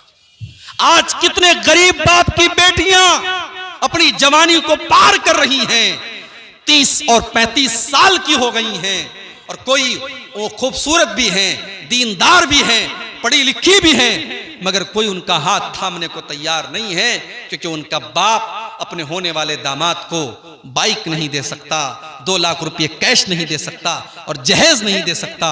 मेरे प्यारे साथियों, इस जहेज की रस्म ने आज कितने गरीबों की बेटियों को अपने कदम हराम रास्ते की तरफ लेके जाने पर मजबूर किया है और कितनी जवान बेटियों की जवानी ढल गई और कितने घरों में बदकारी हो गई और कितने बापों ने खुदकुशी कर ली और बेटियों ने खुदकुशी कर ली, मगर हमारी आंखें नहीं खुलती और हम इस रस्म से पीछा छुड़ाने को तैयार नहीं हैं क्योंकि लालच भरा हुआ है दिल के अंदर और निकाह के जरिए हम ये चाहते हैं कि हम अपने बेटे का सौदा कर लें और शादी के जरिए हम पैसा कमा लें। लड़का जितना क्वालिफाइड है और लड़के के पास अगर गवर्नमेंट जॉब है, सरकारी नौकरी है, तो उतने ज्यादा जहेज की डिमांड की जा रही है। मेरे प्यारे साथियों, हमने अपनी इन हरकतों से बेटी को बोझ बना दिया है, बेटी बोझ बन गई है। आज किसी को 2 बेटियां हों और तीसरी बेटी उसको हो जाए तो हॉस्पिटल की नर्स भी बड़ा धीरे से आके कहती है, साहब आपको बेटी हुई है। उसको पता है कि इसको कोई खुशी नहीं होगी। हाँ, बेटा अगर हुआ है तो हॉस्पिटल की नर्स भी आकर के कहेगी कि हमें मिठाई खिलाइए, हमें नजराना दीजिए, क्योंकि बेटा हुआ है तो कमा के लाएगा और बेटी हुई है तो उसको जहेज देना पड़ेगा। हमने बेटियों को बोझ बना दिया है। मेरे प्यारे साथी, अल्लाह की कसम, अगर ये बेटियां बोझ होती तो अल्लाह अपने नबी को 4 बेटियां न देता। मेरे नबी को अल्लाह ने 4 बेटियों से नवाजा। सबसे बड़ी बेटी का नाम ज़ैनब था उनकी शादी अबुल आस इब्न रबी से होती है। दूसरे नंबर की बेटी का नाम उम्मे कुलसूम है, उनका निकाह हज़रत उस्मान गनी के साथ होता है। तीसरी बेटी का नाम रुकैया है, उनका निकाह भी हज़रत उस्मान गनी के साथ होता है। पहले रुकैया का निकाह होता है, जब उनका इंतकाल हो जाता है तब उम्मे कुलसूम का निकाह होता है। एक आदमी के निकाह में दो सगी बहनें एक साथ नहीं रह सकती। हाँ, एक बहन का इंतकाल हो जाए तो वो अपनी साली से शादी कर सकता है, लेकिन एक साथ दो बहनों से शादी करना इस्लाम में हराम है। और चौथी बेटी अल्लाह के नबी की, जो सबसे छोटी और सबसे लाडली बेटी है, उसका निकाह होता है हजरत फातिमा के साथ। अगर बेटियां कलंक होती और बेटियां बोझ होती तो अल्लाह अपने नबी को 4-4 बेटियां न देता। मेरे भाइयों, इस जहेज की रस्म ने आज बेटियों को बोझ बना दिया है। आज हमें पूरा पूरा मुसलमान होने की जरूरत है। आज हमें अपने शादी ब्याह के सिस्टम को भी सुधारने की जरूरत है। आइए फिर से हम उसी आयत की तरफ बढ़ते हैं। कुरान करीम के दूसरे पारे की आयत है, या अय्युहल्लज़ीना आमनू उदखुलू फिस्सिल्मि काफ़ा। ऐ ईमान वालो, तुम इस्लाम के अंदर पूरे के पूरे दाखिल हो जाओ। अखलाक कैसा है हमारा? अखलाक कैसा है हमारा? लोगों के साथ हमारा व्यवहार कैसा है? लोगों के साथ हमारा सलूक कैसा है? नमाजी तो हैं हम पांचों टाइम, मगर हमारा पड़ोसी हमसे परेशान है, गांव वाले हमसे परेशान हैं, हमारी जुबान से परेशान हैं। अगर आपका अखलाक अच्छा नहीं है तो आपकी नमाज कल क़यामत के दिन आपके मुंह के ऊपर मार दी जाएगी। मेरे भाई, अल्लाह के नबी फरमाते हैं, मा मिन शैइन यूज़ौ फिल मीज़ान यसक़ल मिन हुस्निल खुलुक़ि। क़यामत के दिन इंसान के नामे आमाल में सबसे वजनदार चीज अगर कोई होगी तो उसके अच्छे अखलाक होंगे। हमारे नबी का अखलाक देखो, हमारे नबी का अखलाक देखो। आपने कभी अपनी जात के लिए किसी से बदला नहीं लिया, किसी से इंतकाम नहीं लिया। अपने खून के दुश्मनों को भी आपने माफ कर दिया।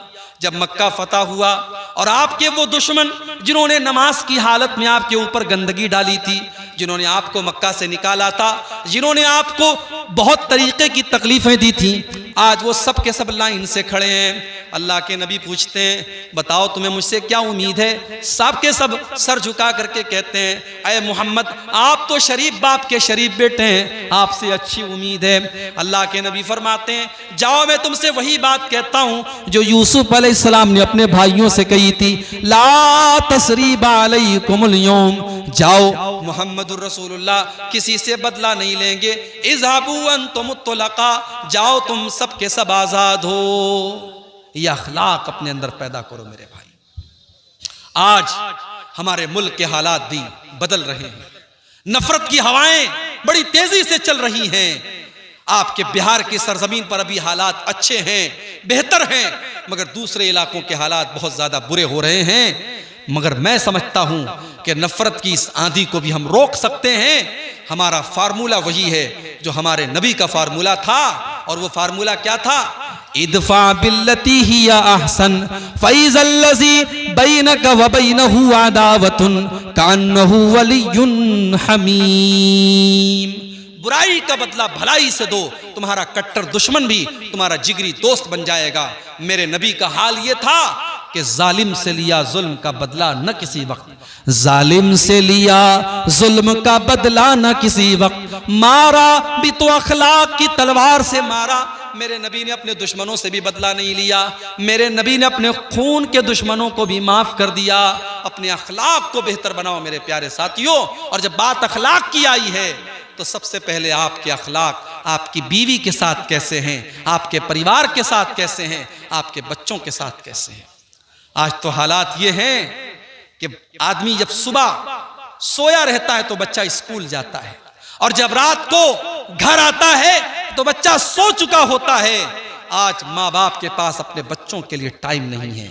माँ अलग मोबाइल में लगी है, बाप अलग मोबाइल में लगा है, और बच्चे अलग मोबाइल में लगे हैं। अपने बच्चों की तरबियत के लिए टाइम निकालो मेरे भाई। महाराष्ट्र के अंदर एक जगह है शोलापुर।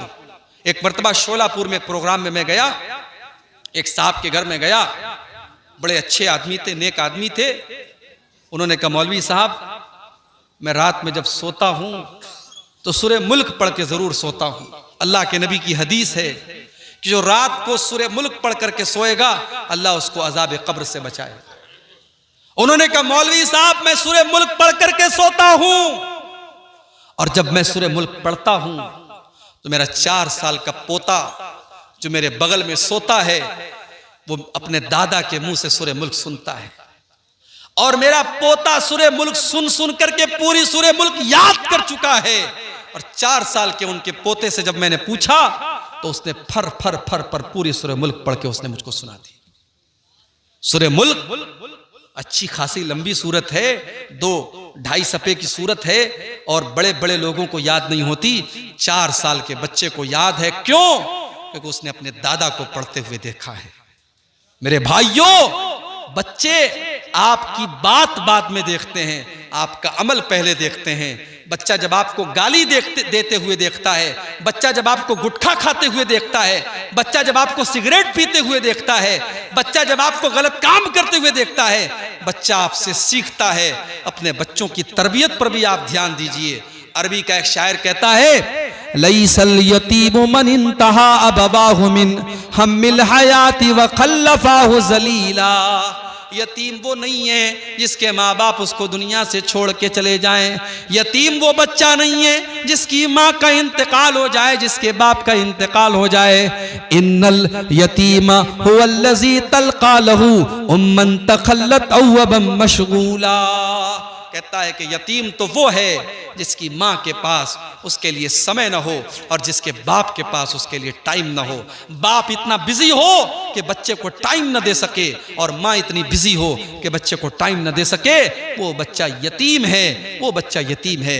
मेरे प्यारे साथियों, आपका अखलाक समाज के साथ कैसा है ये बाद में देखा जाएगा, आपके परिवार के साथ कैसा है ये पहले देखा जाएगा। इसीलिए अल्लाह के नबी फरमाते हैं, खैरुकुम खैरुकुम ले अहलिही व अना खैरुकुम ले अहली। तो में सबसे बेहतरीन इंसान वो है जो अपने परिवार के लिए बेहतर हो, और मैं भी तुम्हें अपने परिवार के लिए सबसे बेहतर हूं। अल्लाह के नबी अपनी बीवियों से हंसी मजाक भी करते थे। सफर में आप जा रहे हैं, आपकी आदत थी, आप सफर में कुरानदाजी करते थे। जिस बीवी का नाम आता था उस बीवी को सफर में लेकर के जाते थे। अम्मा आयशा को लेकर के आप सफर में जा रहे हैं, रास्ते में आपने सहाबा से कहा कि तुम लोग थोड़ा आगे बढ़ जाओ। जब सहाबा आगे बढ़ गए, थोड़ा सन्नाटा हो गया। अल्लाह के नबी ने हजरत आयशा से कहा, अया आयशा ताली ओ साबिकु की, अया आयशा आ जाओ, हम दोनों दौड़ का मुकाबला करते हैं, हम दोनों रेस करते हैं, देखते हैं कि कौन आगे बढ़ता है कौन पीछे रह जाता है। इससे एक सबक ये भी मिला कि जब बीवी के साथ आप रोमांस करें तो अकेले में करें, बीवी के साथ हंसी मजाक करें तो अकेले में करें। बीवी के साथ हंसी मजाक और रोमांस ये पब्लिक प्लेस पे नहीं किया जाता, अकेले में किया जाता। सहाबा जब आगे निकल गए और सन्नाटा हो गया, अल्लाह के नबी ने कहा, आयशा चलो हम दोनों दौड़ का मुकाबला करते हैं। अल्लाह के नबी दौड़ने लगे, अम्मा आयशा भी दौड़ने लगी। अम्मा आयशा फरमाती है, मेरी नई नई शादी हुई थी, मेरा बदन हल्का था, मैं दुबली पतली थी, मैं जब दौड़ने लगी तो मैं आगे निकल गई और अल्लाह के नबी मुझसे पीछे रह गए। मैं जोर जोर से हंसने लगी और अल्लाह के नबी को मैं चिढ़ाने लगी कि देखिए मैं तो आपसे आगे निकल गई। अल्लाह के प्यारे नबी खामोश हो गए, कुछ नहीं कहा आपने, कुछ नहीं कहा आपने, कोई बात नहीं, ठीक है। कुछ दिनों के बाद एक दूसरा सफर था और इत्तेफाक से इस सफर में भी अम्मा आयशा आपके साथ में थी, और आपने एक जगह मौका देखा, आपने सहाबा से कहा तुम लोग थोड़ा आगे बढ़ जाओ। सहाबा आगे बढ़ गए। आपने फरमाया कि अय आयशा आ जाओ, बहुत दिन हो गए, हम दोनों दौड़ का मुकाबला करते हैं। अम्मा आयशा फरमाती हैं, अब की मर्तबा जब मैं दौड़ने लगी, फलम्मा बुदिनतु, तो अब मैं थोड़ी मोटी हो गई थी, मैं थोड़ी मोटी हो गई थी, मेरा बदन थोड़ा मोटा हो गया था। अब मैं दौड़ने में वो स्पीड नहीं थी जो पहले थी मेरे अंदर।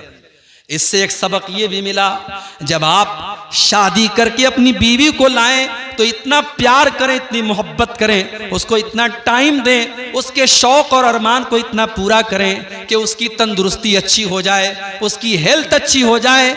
ये कोई अच्छी बात नहीं है कि आप अपनी बीवी को शादी करके लाएं और इतना खटा दें कि बेचारी का वजन और घट जाए। नहीं, उसको इतनी मोहब्बत दो, इतना प्यार दो कि उसका वजन बढ़ जाए और उसके जो है उसको और खुशहाली उसको नसीब हो। अल्लाह के नबी ने हजरत आयशा को इतनी मोहब्बत दी और इतना खुश रखा कि वो कहती है मैं मोटी हो गई थी और अब की मर्तबा जब मैं दौड़ने लगी तो इस मर्तबा अल्लाह के नबी आगे बढ़ गए और मैं पीछे रह गई। अल्लाह के नबी मुस्कुराने लगे और आपने फरमाया हाज़िही बितिल का, अय आयशा आज मैंने उस दिन का बदला ले लिया। उस दिन तुम आगे निकल गई, आज मैं आगे निकल गया। ये थी अल्लाह के नबी की मैरिटल लाइफ, आपकी वैवाहिक जिंदगी, आपकी शादीशुदा जिंदगी। आप एक अच्छे शौहर भी थे मेरे प्यारे साथियों। अगर आप दीनदार बनना चाहते हैं तो एक अच्छे शौहर भी बनिए। एक अच्छे शौहर के बने बगैर आप दीनदार नहीं हो सकते। ऐसा नहीं है, अल्लाह के नबी अपनी बीवियों से नाराज भी होते थे। अम्मा आयशा कहने लगी, एक मर्तबा अल्लाह के नबी अम्मा आयशा से कहने लगे कि अय आयशा मुझे पता चल जाता है तुम कब मुझसे खुश होती हो और तुम कब मुझसे नाराज होती हो। कहा अल्लाह के नबी कैसे पता चल जाता है आपको? कहा आयशा जब तुम मुझसे खुश होती हो तो जब तुम कसम खाती हो तो कहती हो वह रब्बे मोहम्मदिन, मोहम्मद के रब की कसम। जब तुम मुझसे खुश होती हो तो मेरा नाम लेकर के कहती हो मोहम्मद के रब की कसम। और जब मुझसे नाराज होती हो तो कहती हो वरब्बे इब्राहिम, इब्राहिम के रब की कसम। मैं समझ जाता हूं कि आज आयशा मुझसे नाराज है।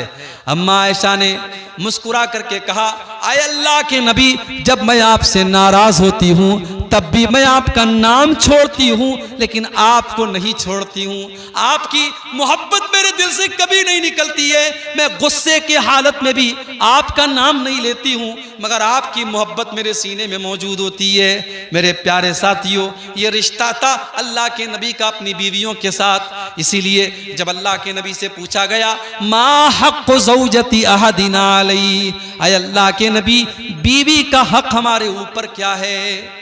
आज कोई पूछता है ये? आज लोग मेरे पास आके कहते हैं मौलवी साहब हमारी बीवी ये नहीं करती, हमारी बीवी वो नहीं करती।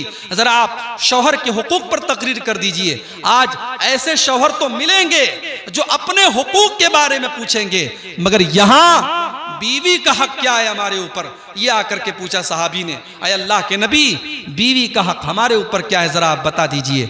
अल्लाह के नबी ने फरमाया अंतुतिमहा इज़ा तइमता व तक्सुहा इज़ा तसैता वला तज़रिबिल वजहा वला तुक़ब्बे वला तहजुर इल्ला फिल बैत। आपने फरमाया बीवी का हक ये है कि जो तुम खाओ अपनी बीवी को खिलाओ।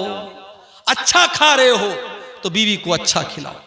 ये नहीं होना चाहिए कि बीवी तो बेचारी घर में दाल खा रही है, साग सब्जी खा रही है और तुम बाहर मांस मछली खा रहे हो। नहीं, जो तुम खा रहे हो अपनी बीवी को खिलाओ।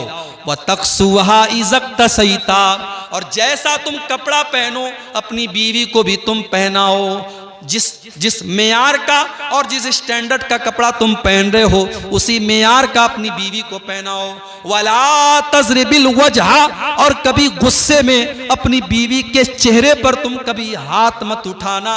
वला तुक़ब्बे, और कभी उसको गाली गलोज मत करना।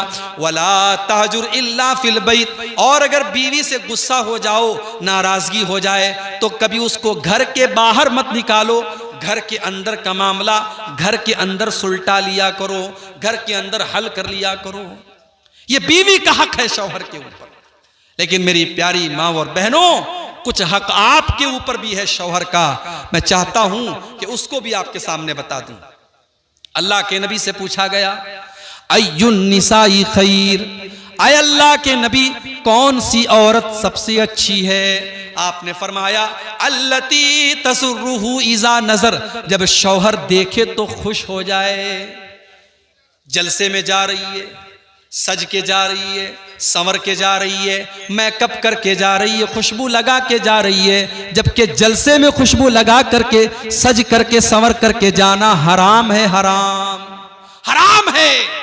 जब इस्लाम की ये तालीम है कि बीवी और औरत अपने पायल की आवाज को भी गैर मर्दों तक न पहुंचाए तो औरत का खुशबू लगा करके जलसे और तकरीर में जाना जायज कैसे हो जाएगा।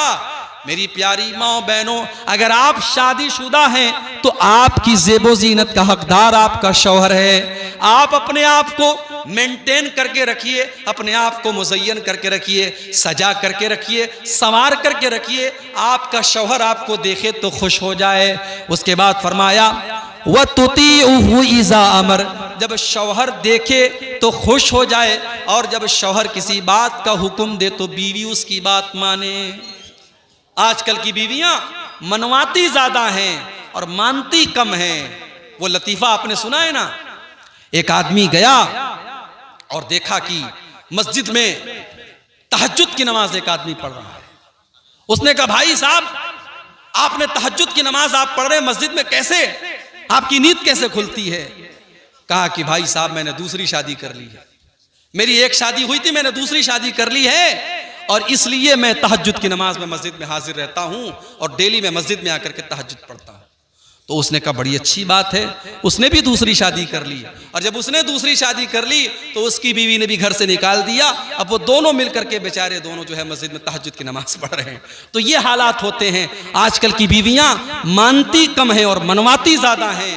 मेरी प्यारी माँ बहनों, शौहर, ये मियाँ बीवी का जो रिश्ता होता है ना, ये मोहब्बत का रिश्ता होता है, ये कानून का रिश्ता नहीं होता है। एक मौलवी साहब के पास एक आदमी आया, उसने कहा मौलवी साहब मेरी बीवी ने ये कहा है कि सास ससुर की खिदमत करना ये कुरान और हदीस में कहाँ लिखा है? अगर लिखा है तब मैं सास और ससुर की खिदमत करूंगी, अगर नहीं लिखा है तो मैं नहीं करूंगी। तो मुफ्ती साहब ने बड़ा अच्छा जवाब दिया, कहा जाओ अपनी बीवी से कहो कि कुरान और हदीस में कहाँ लिखा है कि बीवी को 5,000 रुपये वाला सूट दिलाया जाए, बीवी को हर महीने 2500 रुपये के मेकअप का सामान दिलाया जाए, बीवी को सोने की ईयररिंग दिलाई जाए, बीवी को महंगे महंगे कपड़े खरीद के दिए जाएं।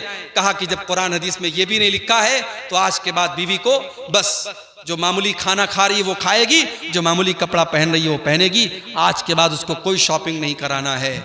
कहा मौलवी साहब मेरी बीवी कह रही है फिर मेरा गुजारा कैसे होगा? तो कहा कि हर चीज़ के बारे में आप ये सवाल मत कीजिए कि कुरान और हदीस में कहाँ लिखा है। कुरान और हदीस में ये लिखा है कि आपको अपने शौहर को खुश रखना है और शौहर को खुश रखने के लिए ये ज़रूरी है कि आप शौहर के माँ बाप को खुश रखिए। इसलिए जहाँ तक हो सके अपने सास और ससुर की भी खिदमत कीजिए ताकि आपका शौहर आपसे खुश रहे। इसके लिए अलग से कुरान और हदीस की दलील का होना ज़रूरी नहीं है। तो मेरे प्यारे साथियों, ये जो रिश्ता है मियाँ बीवी का, ये मोहब्बत का रिश्ता है और इसीलिए अल्लाह ताला ने कुरान में इस रिश्ते को अपनी निशानी करार दिया है। आज के दौर में बगैर निकाह के भी मोहब्बत हो रही है। आज के दौर में पहले मोहब्बत होती है फिर शादी होती है, इस तरीके के वाकयात भी हो रहे हैं। मगर याद रखो ऐसी शादियां आमतौर से फेल होती हैं और नाकाम होती हैं, जिसको हमारे यहाँ लव मैरिज कहा जाता है। ये लव मैरिज नाकाम होती है। क्यों? क्योंकि ये हराम होती है। मोहब्बत करो और फिर शादी करो, ये इस्लाम का कॉन्सेप्ट नहीं है। इस्लाम का कॉन्सेप्ट है शादी करो फिर मोहब्बत करो। और जब शादी करने के बाद एक इंसान एक औरत को अपने घर में लाता है तो अल्लाह ताला ने फरमाया वमिन आयातिही अन खलक़ लकुम मिन अनफुसिकुम अज़वाजन लितस्कुनू इलैहा व जअल बैनकुम मवद्दतन व रहमा। मेरे बंदो, हमारी बहुत बड़ी निशानी ये भी है कि हमने तुम्हारे लिए तुम्हारी बीवियों को बनाया, तुम्हारी पत्नियों को बनाया और हमने पति पत्नी के बीच में, हमने मियाँ बीवी के बीच में मोहब्बत रख दी और रहमत रख दी। उलमा कहते हैं मोहब्बत का ताल्लुक जवानी से है और रहमत का ताल्लुक बुढ़ापे से है। एक उम्र ऐसी आती है कि मर्द भी बूढ़ा हो गया, औरत भी बूढ़ी हो गई। अब ना मर्द के अंदर कोई ताकत बची है, ना औरत के अंदर कोई अट्रैक्शन बचा है। अब मोहब्बत तो नहीं है लेकिन रहमत है। बूढ़े को बुढ़िया के जरिए और बुढ़िया को बूढ़े के जरिए बड़ी ताकत मिलती है। वो दोनों एक दूसरे के लिए रहमत होते हैं। इसलिए बुढ़ापे में अगर कोई किसी का जोड़ा खत्म हो जाए, किसी की बीवी का इंतकाल हो जाए तो उसको बड़ी तकलीफ होती है। तो अल्लाह ने कहा कि इस रिश्ते में हमने मोहब्बत भी पैदा की है और रहमत भी पैदा की है। और हमने तुम्हारी बीवियों को इसलिए बनाया है ताकि तुम उनसे सुकून हासिल करो। तो मियाँ बीवी के रिश्ते को अल्लाह ने सुकून का जरिया बनाया है, इसलिए शौहर को बीवी के जरिए सुकून मिले और बीवी को शौहर के जरिए सुकून मिले। इसीलिए अल्लाह ने कुरान में फरमाया, हुन्ना लिबासुल लकुम व अंतुम लिबासुल लहुन्ना। शौहर अपनी बीवी के लिए लिबास है और बीवी अपने शौहर के लिए लिबास है। ये शेरवानी मैंने पहनी है, दिसंबर का महीना है इसलिए शेरवानी पहनी है। अगर ये जलसा मार्च और अप्रैल में होता तो शायद मैं शेरवानी ना पहनता। आदमी मौसम के हिसाब से कपड़े पहनता है। मर्द औरत के लिए लिबास है, औरत मर्द के लिए लिबास है। क्या मतलब ये है कि बीवी शौहर को जमाने की मुसीबतों से बचाती है, जमाने के फितरों से बचाती है। जिसकी शादी हो जाती है उसकी नजरें महफूज हो जाती हैं, उसकी शर्मगाह महफूज हो जाती है। और शौहर अपनी बीवी को जमाने की नजरों से बचाता है। दोनों एक दूसरे के लिए लिबास हैं। तो मेरे भाइयों, इस रिश्ते को मोहब्बत से हल कीजिए, एक अच्छे शौहर बनिए। और अपनी माँ और बहनों से कहूँगा, अगर आपकी शादी हुई है तो एक अच्छी बीवी बनिए, अगर आपके बच्चे हैं तो एक अच्छी माँ बनिए। और फिर से मैं रिपीट करता हूँ उसी आयत को जो मैंने खुतबे के शुरू में पढ़ी थी, या अय्युहल्लज़ीना आमनू उदखुलू फिस्सिल्मि काफ़ा। ऐ ईमान वालो, इस्लाम के अंदर पूरे के पूरे दाखिल हो जाओ। अब एक आखिरी बात बयान करके बात खत्म करूंगा। हमारे इस दौर में एक बहुत बड़ी मुसीबत यह भी आई है कि आजकल इंटरनेट पर बहुत सारे ऐसे ऐप आ रहे हैं जिसमें हमारा नौजवान इंटरनेट पर ऑनलाइन जुआ खेल रहा है। कोई लूडो के जरिए जुआ खेल रहा है, कोई किसी ऐप के जरिए जुआ खेल रहा है, कोई सट्टा लगा रहा है। ये तमाम के तमाम तरीके जो ऑनलाइन तरीके हैं पैसा कमाने के, ये हराम है। और ये जुआ और सट्टे की ये मॉडर्न शक्लें हैं। मैं अपने नौजवान साथियों से कहूँगा, हलाल के जरिए पैसा कमाओ, अल्लाह बहुत बरकत देगा। हलाल रोजी कमाने के बहुत सारे रास्ते हैं, आपको हराम रास्ता अपनाने की जरूरत नहीं है मेरे भाई। अल्लाह के नबी ने फरमाया, याती अलन्नासी ज़मानुन ला युबालिल मरउ मिन ऐना खज़ल माल। एक ज़माना ऐसा आने वाला है जब इंसान परवाह नहीं करेगा कि माल हलाल तरीके से कमा रहा है या हराम तरीके से कमा रहा है। 4 दिन की जिंदगी है मेरे भाई, हराम कमाई खा करके और अपने बच्चों को खिला करके अपनी आखिरत को तबाह मत कीजिए। कम खाइए लेकिन हलाल खाइए। हलाल की सूखी रोटी हराम के मुर्ग से और हराम की मुरगन ग़िज़ाओं से बेहतर है। मेरे प्यारे साथियों, सहाबे किराम को आप देखिए, अल्लाह के नबी को देखिए, कितनी एहतियात करते थे। अल्लाह के नबी मस्जिद में बैठे हुए हैं, आपके नवासे हजरत हसन रज़ी अल्लाह ताला अन्हु 4 साल के बच्चे हैं, मस्जिद में खेल रहे हैं और सदका की खजूरें आई हुई हैं और एक खजूर उठा करके हजरत हसन ने मुंह में डाल दी। 4 साल का बच्चा कितना बड़ा होता है, लेकिन अल्लाह के नबी ने यह पसंद नहीं किया कि मेरे 4 साल के नवासे के पेट में हराम की कमाई जाए। आपने कहा, अपने 4 साल के नवासे से आपने कहा, कख कख बेटा इसको थूक दे। और उसके बाद आपने फरमाया, अमा शऊरत अन्ना ला नाकुलु सदका। मेरे बच्चे, क्या तुझको पता नहीं है हम सदका नहीं खाते? तो नबी का नवासा है तो सदका नहीं खा सकता। अल्लाह के नबी ने अपने 4 साल के बच्चे को बताया क्या हलाल है क्या हराम है। मेरे प्यारे भाइयों, अगर आपका बच्चा कोई हराम तरीके से पैसा कमा रहा है तो आप पूछिए, अगर हराम का पैसा आपके घर में आ रहा है और आप शौक से खा रहे हैं तो उस गुनाह में आप भी शामिल माने जाएंगे। इसलिए अपनी कमाई को भी आप हलाल कीजिए। और मैं अपने उन भाइयों से जो बिजनेस करते हैं, कारोबार करते हैं, मैं उनसे कहूँगा, आप उलमा से अपने ताल्लुक को जोड़िए, उलमा से कांटेक्ट कीजिए। कोई अगर बिजनेस आपको अच्छा लग रहा है, कोई कारोबार अच्छा लग रहा है, आप पहले पता कीजिए ये कारोबार सही है कि नहीं है, ये बिजनेस सही है कि नहीं है। अभी कल कलियाचक में मेरा प्रोग्राम था, वहां लोगों ने मुझे बताया कि औरतें बीड़ी बनाती हैं, औरतें बीड़ी बनाती हैं, और खास तौर से वो औरतें जो बेवा हो जाती हैं या जो तलाकशुदा हो जाती हैं, जिनका कोई सहारा नहीं है, वो बेचारी बीड़ी बना करके अपनी जिंदगी गुजारती हैं। मैंने कहा ये कोई दलील नहीं है। अगर कोई औरत बेवा है उसको सहारा दिया जाए, उसकी दूसरी शादी कराई जाए। हाँ, अगर बहुत उम्र दराज हो गई है, शादी के लायक नहीं है, तो उसका कोई और इंतजाम किया जाए, लोग उसकी मदद करें या कोई हलाल काम उसको दिया जाए। मैंने कहा बीड़ी जब हराम है तो बीड़ी का कारोबार भी हराम है, बीड़ी बनाना भी हराम है। अल्लाह ने कुरान में फरमाया, वला तावनु अलल इस्मि वल उद्वान, गुनाह के काम में तुम एक दूसरे की मदद मत करो। मेरे प्यारे साथियों, आप कोई भी काम धंधा करें, कोशिश करें कि हलाल कारोबार करें। अगर किसी बिजनेस के बारे में शक है, पहले आप आलिम दीन से पूछिए।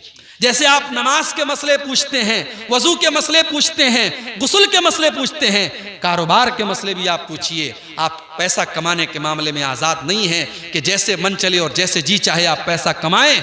कल क़यामत के दिन आपको हिसाब देना होगा।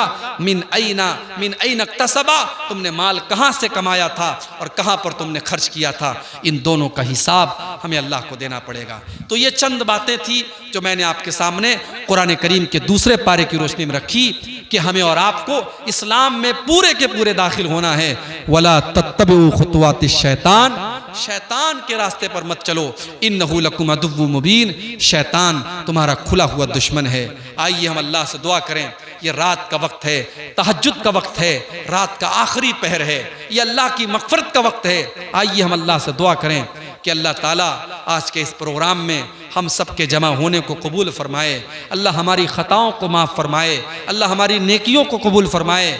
जिस मदरसे के लिए आज हमने चंदा दिया है, अल्लाह हमारे चंदे को, हमारे दान को कबूल करे। जिन लोगों ने इस मदरसे में चंदा दिया है, अल्लाह उनके माल में और बरकत दे। और जो अभी तक इस मदरसे के अंदर चंदा नहीं दिए हैं, अल्लाह उनको भी अपना दिल खोलने की तौफीक अता फरमाए। हमारी माएँ बहनें जिनको अल्लाह ने नवाजा है, मैं उनसे भी गुजारिश करूंगा कि दीन का मामला है, मदरसे का मामला है, आप इसके अंदर दिल खोल करके ताउन करें। अल्लाह हम सब के ताउन को कबूल फरमाए।